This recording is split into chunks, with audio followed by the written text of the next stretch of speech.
नमः शिवाय। श्रावण मास महात्म 24वां अध्याय।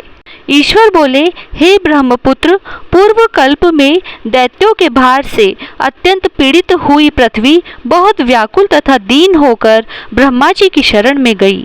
उसके मुख से वृत्तांत सुनकर ब्रह्मा जी ने देवताओं के साथ क्षीर सागर में विष्णु के पास जाकर स्तुतियों के द्वारा उनको प्रसन्न किया।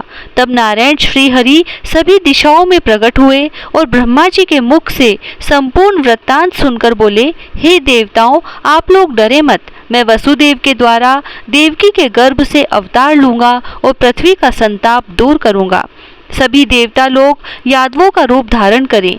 ऐसा कहकर भगवान अंतर्ध्यान हो गए। समय आने पर वह देवकी के गर्भ से उत्पन्न हुए।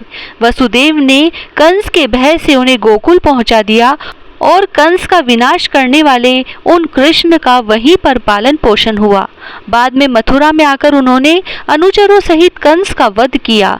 तब पूर्ववासियों ने आदरपूर्वक यह प्रार्थना की, हे कृष्ण, हे कृष्ण, हे महायोगिन, हे भक्तों को अभय देने वाले, हे देव, हे शरणागत वत्सल, हम शरणागतों की रक्षा कीजिए। हे देव, हम आपसे कुछ निवेदन करते हैं, इसे आप कृपा करके हम लोगों को बताएं। आपके जन्मदिन के कृत्य को कोई भी नहीं जानता। वह सब आपसे जानकर हम सभी लोग उस जन्मदिन पर वर्धापन नामक उत्सव मनाएंगे। अपने प्रति उनकी भक्ति, श्रद्धा तथा सौहार्द को देखकर श्री कृष्ण ने अपने जन्मदिन के संपूर्ण कृत्य को उनसे कह दिया। उसे सुनकर उन पूर्ववासियों ने भी विधान पूर्वक उस व्रत को किया। तब भगवान ने प्रत्येक व्रतकर्ता को अनेक वर प्रदान किए। इस प्रसंग में एक प्राचीन इतिहास भी कहा जाता है, उसे सुनो।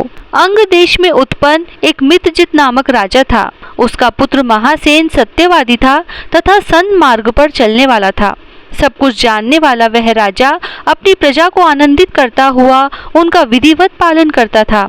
इस प्रकार रहते हुए उस राजा का अकस्मात देव योग से पाखंडियों के साथ बहुत काल पर्यंत साहचर्य हो गया और उनके संसर्ग से वह राजा अधर्म परायण हो गया।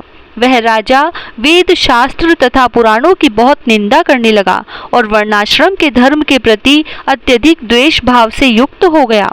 हे मुनिश्रेष्ठ, बहुत दिन व्यतीत होने के पश्चात काल की प्रेरणा से वह राजा मृत्यु को प्राप्त हुआ और यमदूतों के अधीन हो गया। यमदूतों के द्वारा पाश में बांधकर पीटते हुए यमराज के पास ले जाते हुए वह बहुत पीड़ित हुआ। दुष्टों की संगति के कारण उसे नरक में गिरा दिया गया और वहां बहुत समय तक उसने यातनाएं प्राप्त की। यातनाओं को भोग कर अपने पाप के शेष भाग से वह पिशाच योनि को प्राप्त हुआ। एक बार भूख व प्यास से व्याकुल वह भ्रमण करता हुआ मारवाड़ देश में आकर किसी वैश्य के शरीर में प्रवेश करके रहने लगा और उसी के साथ पुण्यदायिनी मथुरापुरी चला गया। वहां पास के ही रक्षकों ने उस पिशाच को उसके गृह से निकाल दिया। तब वह पिशाच वन में तथा ऋषियों के आश्रम में भ्रमण करने लगा। किसी समय देव योग से श्री कृष्ण जन्माष्टमी के दिन व्रत करने वाले मुनियों तथा द्विजों के द्वारा महापूजा तथा नाम संकीर्तन आदि के साथ रात्रि जागरण किया जा रहा था।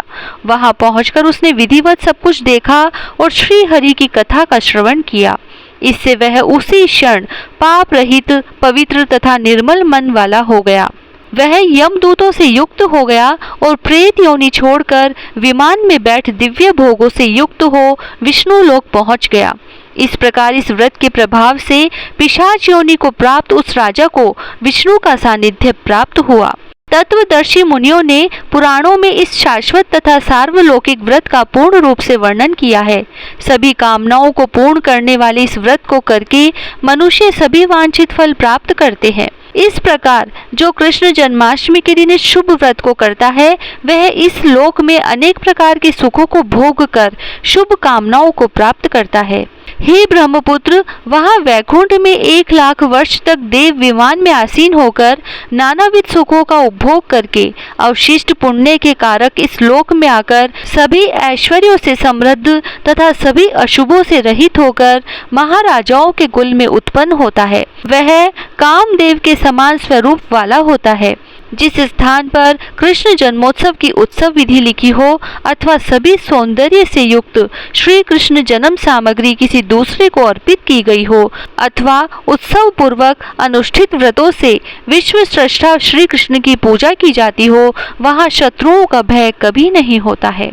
उस स्थान पर मेघ व्यक्ति की इच्छा करने मात्र से वृष्टि करता है और प्राकृतिक आपदाओं से भी कोई भय नहीं होता।